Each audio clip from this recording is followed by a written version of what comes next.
Hello everyone. Next topic है Carnot engine, जिसे हम कार्नोट साइकिल भी कहते हैं। ये एक रिवर्सिबल साइकिल है। मीन्स हमारा जो सिस्टम है वो रिवर्सिबल होगा। जनरली ये आइडियल गैस के लिए एप्लीकेबल होता है और ये एक हाइपोथेटिकल सिस्टम है। इसमें हमारे पास चार टाइप के प्रोसेस होते हैं, जिसमें कि पहला प्रोसेस है A to B reversible isothermal expansion, जिसका हमारे पास वर्क का फॉर्मूला आता है -Q1 मीन्स हीट सिस्टम में आ रही है, -RTH ln V2/V1, ये हमारे पास वर्क का फॉर्मूला है। देन हमारे पास सेकेंड प्रोसेस है B2C रिवर्सिबल एडियाबैटिक एक्सपेंशन, जो हमारे पास आइसोथर्मल है। आइसोथर्मल के केस में हमारा टेम्परेचर कांस्टेंट रहता है, मीन्स इंटरनल एनर्जी में कोई चेंज नहीं आता सिस्टम में। लेकिन एडियाबैटिक में क्या होता है, टेम्परेचर तो चेंज हो सकता है, लेकिन जो हमारे पास सिस्टम का हीट है वो कांस्टेंट रहेगा, हीट चेंज नहीं होगा। तो हमारे पास वर्क का फॉर्मूला होता है WBC = CV TC - TH। Then हमारे पास थर्ड प्रोसेस है रिवर्सिबल आइसोथर्मल कंप्रेशन। यहाँ पर भी आइसोथर्मल है, मीन्स टेम्परेचर कांस्टेंट होगा। जैसे सी से टी में जा रहा है तो हमारा टेम्परेचर अगर TC है तो यहाँ पर भी TC ही रहेगा, टेम्परेचर हमारे पास कांस्टेंट रहेगा, टेम्परेचर में कोई चेंज नहीं आएगा। वर्क का फॉर्मूला जो AB के केस में था उसी तरह हमारे पास सिमिलर फॉर्मूला है वर्क का फॉर्मूला CD के केस में। देन फोर्थ प्रोसेस है रिवर्सिबल एडियाबैटिक कंप्रेशन। इसका फॉर्मूला हमारे पास जस्ट सिमिलर है सेकेंड प्रोसेस के जैसे। अगर हम जो कार्नोट साइकिल है इसका total change in energy calculate करें तो हमारे पास इसकी वैल्यू आएगी 0, क्योंकि ये एक रिवर्सिबल प्रोसेस है। मीन्स जितना भी हीट एब्जॉर्ब हो रहा है उतना हीट रिजेक्ट हो जा रहा है सिस्टम से। मीन्स इंटरनली कोई भी हीट इंटरनल एनर्जी में चेंज नहीं आ रहा है, इसलिए टोटल एनर्जी सिस्टम की 0 होगी। और इसका टोटल जो वर्क का फॉर्मूला है, तो अगर हम ये चारों प्रोसेस के जो वर्क का फॉर्मूला आ रहा है इसे हम ऐड करें तो हमें जो फाइनल वर्क का फॉर्मूला मिलेगा वो है -R ln V2/V1 TH - TC। Then Carnot engine की जो एफिशिएंसी का फॉर्मूला है वो है TH - TC/TH। हम इसे Q1 + Q2/Q1 भी लिख सकते हैं। देन अगर हम ये दो बस दो फॉर्मूला है एफिशिएंसी का, अगर हम इसे इक्वेट करें और सॉल्व करें तो हम बस नेक्स्ट फॉर्मूला आएगा Q2/Q1 + TC/TH = 0। With respect to 1 अगर हम कैलकुलेट करें तो जो हमारे पास सिस्टम है उसकी एफिशिएंसी हमेशा लेस देन 1 होगी। अगर आप परसेंट में बात करें तो हमारा जो सिस्टम है उसकी जो एफिशिएंसी है वो हमेशा लेस देन 100% होगी। मीन्स कभी भी किसी भी इंजन की जो एफिशिएंसी है वो 100% नहीं हो सकती है, हमेशा उससे कम ही होगी, क्योंकि इतना आइडियल इंजन अभी तक हम बना नहीं पाए हैं। देन हमारे पास जो सिस्टम का जो कूलिंग टेम्परेचर है मीन्स TC, वो does not equals to 0। Means कभी भी हमारे पास जो टेम्परेचर है वो 0 के इक्वल नहीं हो सकता है। और जो हीटिंग टेम्परेचर है वो इनफाइनाइट नहीं हो सकता है, एक फिक्स टेम्परेचर होगा जितने तक हम उसे हीट कर सकते हैं। और हमें कभी भी कूलिंग टेम्परेचर और हीटिंग टेम्परेचर इक्वल नहीं हो सकता है सिस्टम का। देन हमारे पास कुछ प्लॉट्स हैं जो कि बहुत इंपॉर्टेंट है कार्नोट साइकिल के, जो कि सबसे पहला प्लॉट है एंथैल्पी या फिर इंटरनल एनर्जी या फिर टेम्परेचर वर्सेस एस। मीन्स हम इनमें से कोई भी एक वेरिएबल नहीं, जिस अगर उसका प्लॉट करेंगे हम एंट्रोपी के साथ तो हमारे पास जो प्लॉट आएगा वो आएगा एक रेक्टेंगल की तरह। देन हमारे पास सेकेंड प्लॉट है with respect to V, means volume. अगर हम ये सारे वेरिएबल का वॉल्यूम के रिस्पेक्ट में ग्राफ प्लॉट करें तो हमारे पास कुछ कार्नोट साइकिल की टाइप का ही प्लॉट आएगा। देन हमारे पास थर्ड प्लॉट है एंथैल्पी और इंटरनल एनर्जी का टेम्परेचर के साथ। इसमें अगर हमारे पास एरो का डायरेक्शन ऊपर की तरफ है तो हमारे पास कंप्रेशन के केस में होगा, और अगर एरो का डायरेक्शन नीचे की तरफ है तो हमारा एक्सपेंशन सिस्टम होगा। फर्स्ट लॉ के कुछ लिमिटेशन है। फर्स्ट लॉ से हमें डायरेक्शन ऑफ एनर्जी या हीट ट्रांसफर का आइडिया नहीं मिलता है, और फर्स्ट लॉ में स्पॉन्टेनिटी के बारे में भी आइडिया नहीं देता है कि हमारा सिस्टम जो है स्पॉन्टेनियस है या नॉन स्पॉन्टेनियस है। इसलिए हम सेकेंड लॉ पढ़ते हैं। इससे हमें डायरेक्शन भी पता चलता है हीट या फिर एनर्जी का, और हमें इससे स्पॉन्टेनिटी भी पता चलता है सिस्टम का। जो हमारे पास सेकेंड लॉ है इससे कुछ स्टेटमेंट है, जिसमें कि पहला स्टेटमेंट है कभी भी हीट ट्रांसफर नहीं हो सकता है कोल्ड बॉडी से हॉट बॉडी की तरफ। हमेशा जो टेम्परेचर है वो हायर टेम्परेचर से लो टेम्परेचर की तरफ ही फ्लो करता है। देन इसका सेकेंड स्टेटमेंट है हम जो है जितना भी वर्क है हमारे पास वर्क हम कंप्लीटली हीट में कन्वर्ट कर सकते हैं, लेकिन कभी भी हम कंप्लीट हीट को या एनर्जी को वर्क में कन्वर्ट नहीं कर सकते हैं। देन हमारे पास थर्ड इसका स्टेटमेंट है कि कोई भी अगर हमारे पास आइसोलेटेड सिस्टम है, उसका एंट्रोपी हमेशा ग्रेटर देन जीरो ही होगा। कोई भी स्पॉन्टेनियस प्रोसेस अगर हो रहा है तो हमेशा एंट्रोपी इंक्रीज ही होगी, वो कभी भी डिक्रीज नहीं हो सकती है। फॉर एग्जाम्पल अगर कोई सिस्टम है उसके अंदर गैस है, अगर आप उस सिस्टम को ओपन कर दें तो हमेशा उसमें गैस जो है बाहर एटमॉस्फेयर में फैलेगी, मीन्स उसकी एंट्रोपी इंक्रीज होगी। देन हमारे पास कुछ सेकेंड लॉ के फॉर्मूले हैं एंट्रोपी के, जिसमें क्या है, D S is equals to cyclic integral of D Q reversible by T is equals to zero. Means reversible के केस में जो एंट्रोपी की वैल्यू होगी वो जीरो।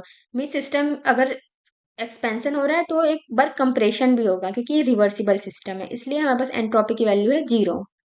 देन हम एंट्रोपी को लिख सकते हैं क्यू रिवर्सिबल बाई टी। हम इसे क्यू इरिवर्सल बाई टी नहीं लिख सकते हैं, क्योंकि इरिवर्सिबल केस में हमारा सिस्टम जो है रिवर्स नहीं हो रहा है, वो बस एक फ्लो में जा रहा है जो कि इंक्रीज हो रहा है। देन हमारे पास जो डी क्यू इरिवर्सल बाई टी हमेशा लेस देन जीरो होगा, और जो सिस्टम की टोटल एनर्जी है वो हमें ग्रेटर देन जीरो होगा। हमारे पास कुछ प्रोसेस हैं जिसमें कि एंट्रोपी की वैल्यू डिफरेंट होगी सभी प्रोसेस के लिए। सबसे पहला है आइसोथर्मल रिवर्सिबल प्रोसेस। इसके लिए यहाँ पर सिस्टम का एंट्रोपी का फॉर्मूला है प्लस क्यू बाई टी, और सराउंडिंग का फॉर्मूला जस्ट सिस्टम का अपोजिट होगा माइनस क्यू बाई टी, और यूनिवर्स का जो चेंज इन एंट्रोपी है वो होगा जीरो। देन हमारे पास एडियाबैटिक रिवर्सिबल प्रोसेस, यहाँ पर जो एंट्रोपी या सिस्टम का सराउंडिंग या यूनिवर्स है, इसमें चेंज इन एंट्रोपी सबका जीरो होगा, क्योंकि चेंज इन हीट हमारे पास जीरो होता है एडियाबैटिक के केस में। देन इरिवर्सिबल प्रोसेस के केस में हम हमेशा जो भी प्रोसेस हो रहा है उसकी जो एंट्रोपी का पॉजिटिव होगा, हमेशा मीन्स एंट्रोपी सिस्टम की इंक्रीज होती रहेगी, वो कभी भी कांस्टेंट नहीं रहेगी। देन हम लिख सकते हैं delta S universe is greater than और इक्वल टू जीरो। अगर आइसोथर्मल प्रोसेस है तो delta S greater than zero होगा, और अगर एडियाबैटिक प्रोसेस है तो इक्वल्स टू जीरो होगा। देन एंट्रोपी ऑफ रिएक्शन, अगर हम ये कैलकुलेट करना है तो हम क्या करेंगे, प्रोडक्ट माइनस रिएक्टेंट का एंट्रोपी माइनस कर देंगे। देन हमारे पास एक इंपॉर्टेंट फॉर्मूला है del S by del P at constant temperature equals to alpha by beta, या फिर del S by del B equals to alpha by beta. ये बहुत इंपॉर्टेंट फॉर्मूला है। देन हमें अगर कैलकुलेट करना है एंथैल्पी ऑफ रिएक्शन, तो इसके लिए सिमिलर फॉर्मूला है प्रोडक्ट का एंथैल्पी माइनस रिएक्टेंट का एंथैल्पी। देन नेक्स्ट है क्लॉसियस इनइक्वालिटी इक्वेशन, जो कि S equals to Q reversible by T. अगर आप इसका साइक्लिक इंटीग्रल लेंगे तो इसकी वैल्यू आएगी जीरो, क्योंकि एक रिवर्सिबल सिस्टम के लिए एंट्रोपी का चेंज है। देन हमारे पास है इरिवर्सिबल सिस्टम के लिए कभी भी हमारा जो एंट्रोपी का सिस्टम है क्यू इरिवर्सिबल बाई टी का नहीं होता है, हमेशा इसकी वैल्यू अगर इंटीग्रल कैलकुलेट करें तो इसकी वैल्यू आएगी लेस देन जीरो। देन है क्लॉसियस क्लैपेरॉन इक्वेशन, जो कि ये बहुत ज़्यादा इंपॉर्टेंट है एग्जाम के लिए। dp by D T equals to del S by del V equals to del H by T del V. हमारे पास देन नेक्स्ट है क्राइटेरिया ऑफ स्पॉन्टेनिटी, मीन्स अगर सिस्टम स्पॉन्टेनियस है या फिर नॉन स्पॉन्टेनियस, उसके लिए कुछ क्राइटेरिया होगा, जिसमें से कि हमारे पास फर्स्ट क्राइटेरिया ऑफ स्पॉन्टेनिटी है D Q irreversible by T less than D S, या फिर हम इसको ऐसे भी लिख सकते हैं D Q by T less than और इक्वल टू डी एस। यहाँ पर जो लेस देन का साइन है ये आइसोथर्मल के केस में है, और जो इक्वल का साइन है वो एडियाबैटिक सिस्टम के केस में है। देन हमारे पास सेकेंड क्राइटेरिया ऑफ स्पॉन्टेनिटी है D S U V greater than और equal to zero. Then third criteria of spontaneity है D S at constant enthalpy and pressure greater than और equal to zero. Then हमारे पास कुछ और भी spontaneity के फॉर्मूले हैं जो कि हम मैक्सवेल स्क्वायर से कैलकुलेट कर सकते हैं। फॉर एग्जाम्पल सबसे पहले D U at constant S and V, means यहाँ पर ये डी यू है, इसके एडिशन में एस एंड बी है, तो यहाँ क्या होगा less than equals to zero. Then enthalpy enthalpy addition position पे एस है एंड पी है, तो ये हो गया हमारे पास सेकेंड क्राइटेरिया। देन अगर हम हमारे पास एंट्रोपी का कैलकुलेट करें तो इसके लेफ्ट साइड पे यू एंड वी है एक साइड के स्क्वायर में, इसलिए यहाँ पर greater than equal to zero. इस तरीके से हम कुछ क्राइटेरिया है जो हम मैक्सवेल स्क्वायर से कैलकुलेट कर सकते हैं।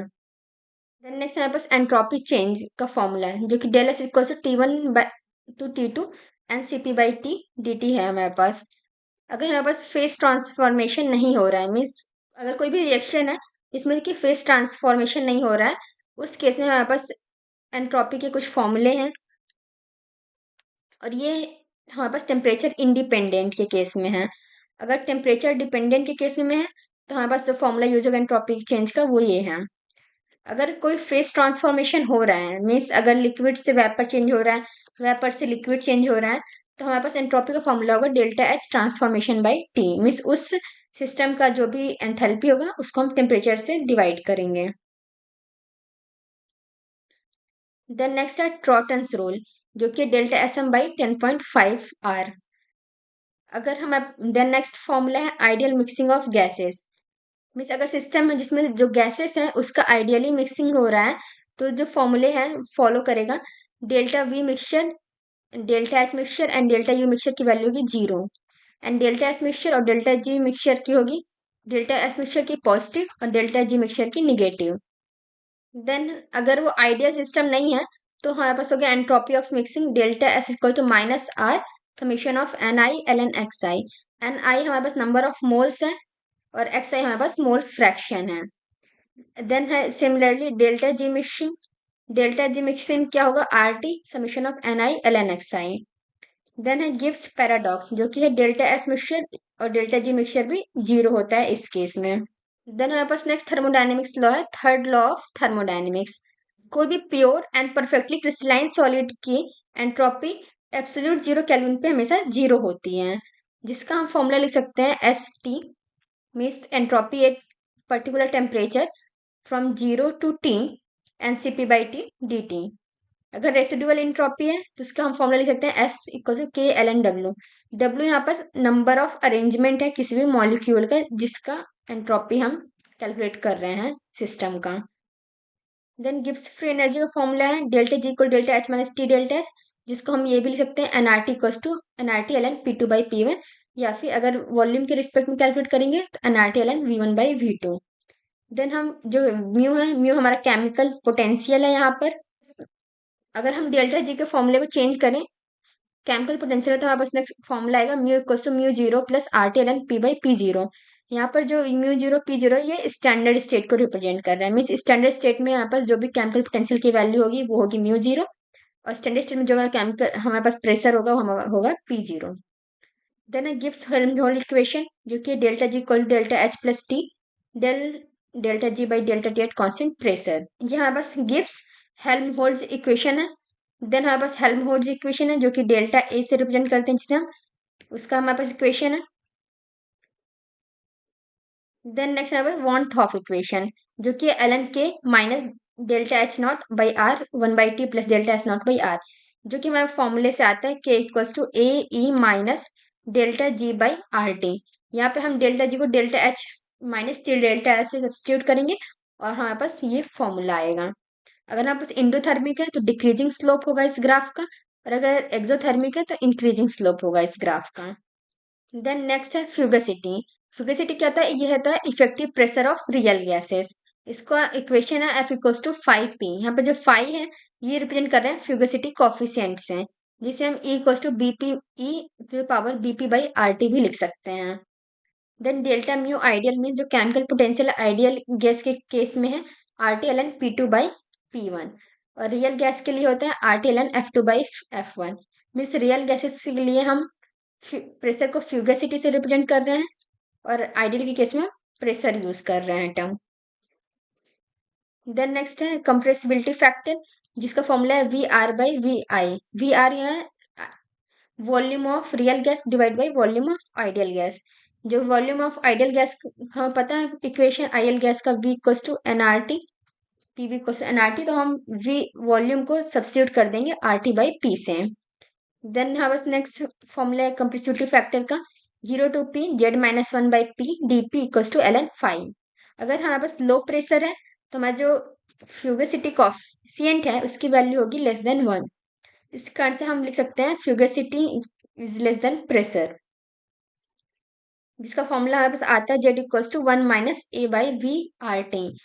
और एट हाई प्रेशर हमारे पास फ्यूगसिटी कॉफिशिएंट की वैल्यू होती है 1 ग्रेटर देन 1, जिसके हमारे फॉर्मूला आता है कंप्रेसिबिलिटी फैक्टर का 1 plus BP by R T. Then next है केमिकल पोटेंशियल, जो होता है delta G by delta N I. Means हम जो गिव्स फ्री एनर्जी को नंबर ऑफ मोल्स के रिस्पेक्ट में डिफ्रेंशिएट करेंगे with constant temperature, pressure and number of moles, तो हमारे पास मिलेगा केमिकल पोटेंशियल का वैल्यू। हमारे पास गिव्स डूहेम इक्वेशन है, जो कि summation of N I D mu I equals to 0, और ये हमेशा एप्लीकेबल तब होता है जब टेम्परेचर प्रेशर कांस्टेंट होता है, और ये बहुत ज़्यादा इंपॉर्टेंट भी है। देन हमारे पास कुछ फॉर्मूले हैं, जो कि ये सब हमारे पास मैक्सवेल इक्वेशन से डिराइव हुआ है। इसमें हम कुछ करेक्शन टर्म बस हमने ऐड किया है, जो कि है ये term summation of mu I D N I. Then हमारे पास नेक्स्ट कोई भी सिस्टम है जिसमें हमारे पास रिएक्शन हो रहा है अल्फा टू बीटा, तो इक्विलिब्रियम केस में हमारे पास डेल्टा जी की वैल्यू होगी, इस केस में होगी निगेटिव, और जो हमारे पास केमिकल पोटेंशियल की वैल्यू होगी वो अल्फा और बीटा की वैल्यू सेम होगी। और अगर स्पॉन्टेनियस प्रोसेस है तो हमारा जो म्यू अल्फा है ग्रेटर देन होगा म्यू बीटा के। सो यहाँ पर हमारा क्लासिकल थर्मोडायनेमिक्स कंप्लीट होता है। अब हम नेक्स्ट वीडियो में हम देखेंगे स्टैटिकल थर्मोडायनेमिक्स।